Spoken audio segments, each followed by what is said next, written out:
मंगळवेढा तालुक्यातील कायम दुष्काळी असलेल्या 24 गावांनी कर्नाटकचे मुख्यमंत्री सिद्धरामय्या यांच्या भेटीची वेळ मागितली आहे।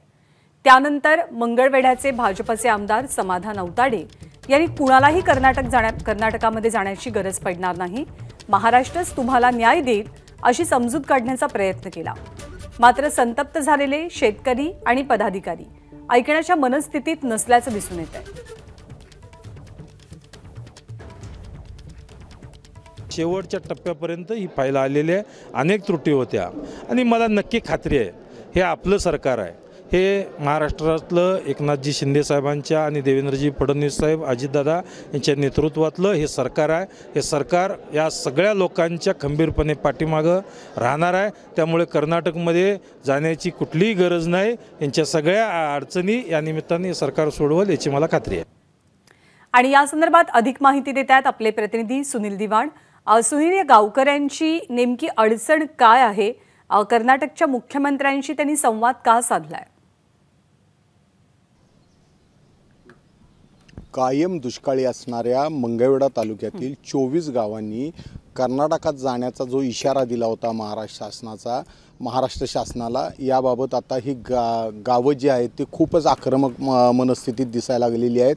काल पुन्हा एकदा या गावातले पदाधिकारी एकत्र आले होते आणि त्यांनी आता कर्नाटकचे मुख्यमंत्री सिद्धरामय्या यांची वेळ मागितलेली आहे भेटीसाठी।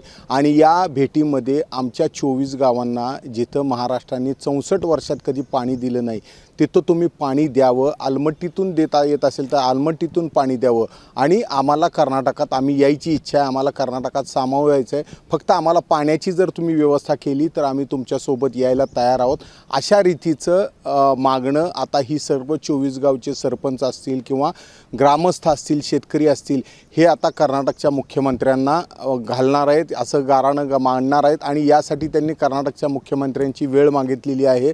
यानंतर आता राज्य सरकारचे बाकीचे पदाधिकारी असतील किंवा स्थानिक आमदार जे आहेत भाजपचे समाधान औताडे यांनी या लोकांची समजूत घालण्याचा प्रयत्न केलेला आहे। कुणीही कर्नाटकात जायची गरज नाही, महाराष्ट्र सरकार तुम्हाला न्याय देईल असं आश्वासन त्यांनी दिलेलं आहे।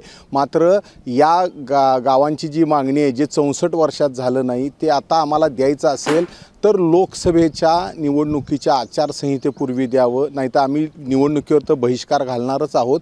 मात्र आचारसंहितेपूर्वी नाही दिलं, आमचा कॅबिनेटमध्ये या आमच्या मंगळवेढा उपसा सिंचनला मंजुरी नाही दिली किंवा त्याला निधी नाही दिला तर मात्र आम्ही कर्नाटकमध्ये जाण्यासाठी तयारीला लागलेलो आहोत, अशा रीती त्यांची भूमिका आहे। यावर या 24 गावांचं भवितव्य अवलंबून असणार आहे। आत्ता तर त्यांची मागणी अशी आहे की लोकसभेच्या निवडणुकीच्या आचारसंहितेपूर्वी आमच्या या 24 गावांना जो पाणी पुरवठा योजना आहे मंगळवेढा उपसा सिंचन, ज्याला उजनी धरणातून 2 TMC पाणी प्रस्तावित आहे, तर हे जो ठराव आहे याच्यावर मुख्यमंत्र्यांची स्वाक्षरी झालेली आहे। या प्रस्तावावर आता कॅबिनेटची मंजुरी देऊन त्याला निधीची तरतूद करा तरच आम्हाला या इथं महाराष्ट्राकडून न्याय मिळाला अशी अपेक्षा असेल, अन्यथा आम्ही कर्नाटकला जाण्यासाठी ठाम आहोत।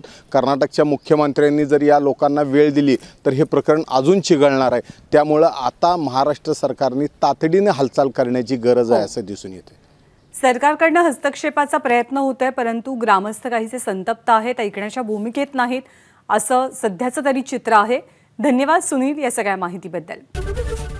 एबीपी माझा, उघडा डोळे बघा नीट।